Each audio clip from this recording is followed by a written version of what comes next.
What is up, everybody? It's your boy, Anime Mafia, back at again another video. How's it going, guys? Yeah. As you can see here by the thumbnail choice today, what if I really want to do for a very long time? So, yeah.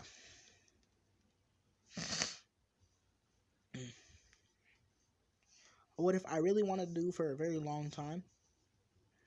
What if Deku was the 11th Vongola boss? Ah, yes, him being the 11th Vongola boss. Anyways, so yeah, Sooner in this case. Alright, but anyways, let me talk about Hitman Reborn. If you haven't watched the anime, excuse the background noise. If you haven't watched the anime, yeah, let me explain the anime for you. If you haven't watched the anime or read the manga, the Bible itself, anyways, if you haven't read the manga or the anime, Hitman Reborn is about Suna Yoshi Sawada, who's been called a loser. In this case, like, he was pretty much like Deku, but if Deku was if Deku knew when to give up, because like this case, like, I mean, if I were Zuko in this case, I'd stand up to my bullies, because I wanted to sit there being little about it and being owned by Bakugo.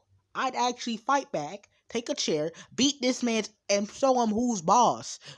But like, anyways, all right, it's enough about me and my fantasies about me if I was Zuko and I was in Zuko's place being quirkless. You don't need the quirk to make a hero. Cause let me think about it. Did Batman need any superpower to be? Did Batman need any superpower to be a hero? No, he didn't. The only thing he needed was money, and he had plenty of that. Like, I'm telling you, did Batman need any superpower to be a hero? Cause he didn't have no superpowers. He only had his suits and money. Money was his superpower. Money was his superpower. And gadgets. So he didn't need no power. He only had the only thing he had, bro. Because like, unlike people like Bakugo, I'm telling you, like, people with quirks, they think they're gods amongst men. And I know you guys can agree with me, but anyways, I need to start talking these fantasy anyways. Because like, I feel you, Deku. I know what it's like to be powerless. Believe you me, I feel you. I'm there with you. But anyways. So Deku, in this case, would be the Vongola boss. But let me explain Hitman Reborn. But anyways. Hitman Reborn is in this case, Suna. In this case, back to what I was saying. Suna Yoshi Sawada, in this case, everybody called Suna. He hates, doesn't really hate, but he's just like a loser and gives up on a lot of things. He can't ask his crush out, which is, bruh. You can't just grow up hair and go up to her, hey yo Kyoko, you wanna you and me and you go on a date? Just you and I? Go on a little activity? Like, I don't get how that works. I don't get this. Like, you can't grow up hair. You can't even grow up hair just to ask out your crush, and then literally, because this man's power was the dying will mode.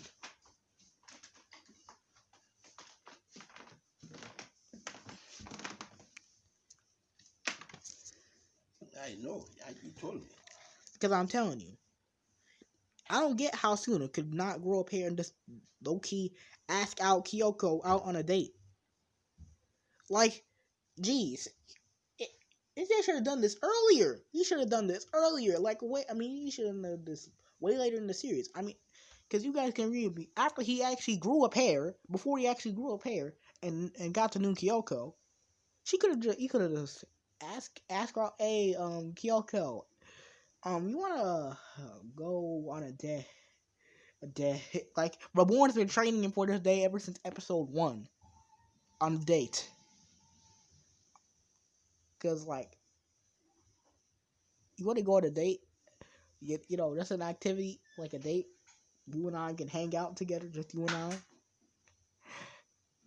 Cause it's not that hard. Cause instead of being a whiny person about it, might be nervous about it. But Suda when he gets in the hyper time mode, He shuts all that crap up and becomes pure, unadulterated badass. I'm telling you, he becomes and I don't know about this.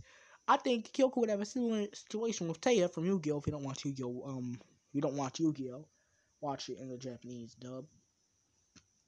But it's like similar, like whether he should like Suna when he's in his hyper dying will mode, or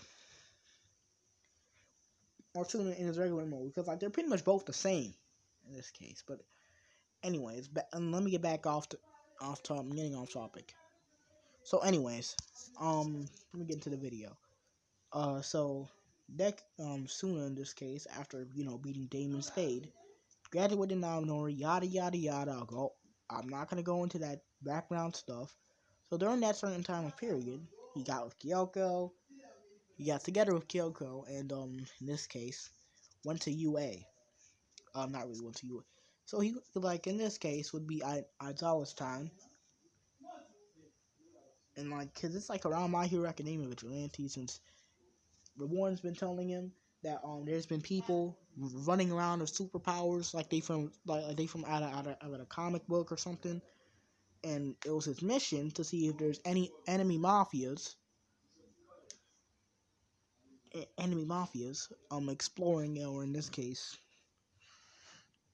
experimenting on children and adults to give them superpowers, because we don't want another incident like Mukuro running around shooting people in the head, taking people's bodies, taking names, taking ass, and taking bitches. Like there's no be or end or to that statement. The goal just justifies the means.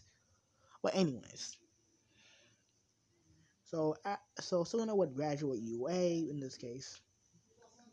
But let me explain the events before that. So before that, Suna would be friends with Aizawa, along with Yamada, President Mike's real name, and Shirakumo, and the rest of his Vongola student and his Vongola classmates, because he really, really dislikes, since him and Aizawa are like best buddies in this case. Best buddies, and eventually, like after Shirakumo died, which is really not a spoiler no more. If you don't want to read My Hero Academia Vigilantes, go take a gun yourself and hope you're born in the next life. I'm telling you, I really don't see how you guys don't sit your ass down, sit your butts down and read My Hero Academia Vigilantes. It's 100% good. It's like it has a lot of background information, about like stuff about the past, and literally it is canon. It's just like we just don't know what times they're placed in.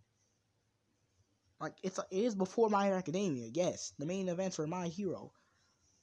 So all right, stop it. But anyways, some clean. It has. All right. Anyhow, topic. So like Deku and Aizawa and Deku Aizawa, not Deku and Aizawa. Suna Aizawa, everybody in the Vongola gang would grow up to become heroes.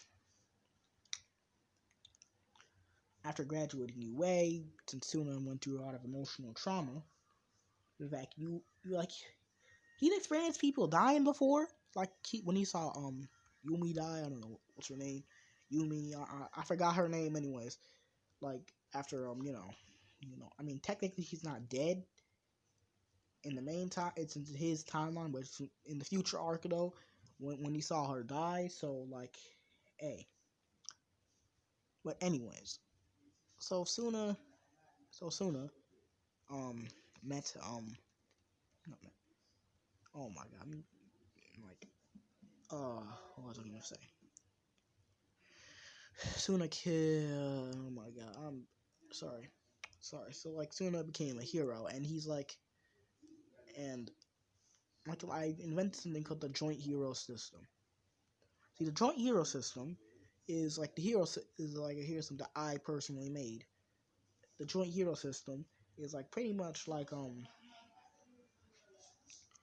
is a little thing I invented. I made is for like since I placed up like I placed up a few heroes with Vongola with Hitman Reborn characters, like because I placed it's like sort of like an optional choice for the heroes. It was a joint hero system, so like I placed Ryohei with Mirko, and like I'm telling you, because their personalities, they match. They would pick a pretty much good team. And if you don't know what I'm playing, yes, I am trying to have every way to get in that bunny. But anyways, I'm trying. Yes, I am trying to get Rio in that bunny. But anyways, so eventually, Suna would meet All Might for the first time, and All Might would say, "Ah, you must be Vongola X, right? That's your hero name, Vongola X." Yeah, it's a pleasure to meet you all. My name is Vongola X. I've heard a lot about you. You're the number one hero, all that stuff. You're the number one hero. Yep, and you're working with Endeavor, aren't you? Yeah, me and Endeavor, we have a pretty good relationship so far. But like I don't know, I've just seen something change in him. Cause like I know my man's Endeavor, he's my best friend, my brother in this case, my brother in arms. He's like sometimes like a hard person to work with though. Like I love him to death, but he can be sometimes like a ass to work with. I feel you. But anyways, it's a pleasure to meet you. My name is Omite, and I guess I'll see you around. Yeah. So eventually, like, let me explain the relationship with Suna and Endeavor. Yeah, him and Endeavor, like, they aren't like the best. They used to be best friends. It's just that after he like found out, oh, you're getting married to who? Some quirk with a nice quirk. Like, cause like he thought, oh, it'd be natural for anybody to try to become like, oh my, but like Endeavor, he took that to a whole next level. He took it to a whole next level. So he used money to buy another female, bro. Like, it was stated in both manga, like after going through plenty of court marriages, I think, or in the anime, I don't know, cause like this man was trying to get like the best. He was trying to get the best combination with his fire quirk and an ice quirk, and he married Ray, forcibly married Ray with money, mind you. This is not out of love, out of whatsoever. This man low key swiped right, but she didn't. But she swiped left, but she forcefully had him swiped right. So yeah, yeah. And then this man, and then Suna was like, Endeavor, what are you doing? Like, what are you, like, who wouldn't be in shock that your best buddy that you work with is in shock right now? But like, that's why him and Suna aren't really like the best of friends. They aren't like best buddies no more. It's just that Suna can just tolerate him, consider the fact, they aren't really friends. Not anymore, anyways. But eventually, Suna would have a child named named Izuku. I'm gonna name him Izuku. Izuku Sawada. And that's the end of this video. So goodbye, guys, and thank you for the 200 subs again. I love you guys.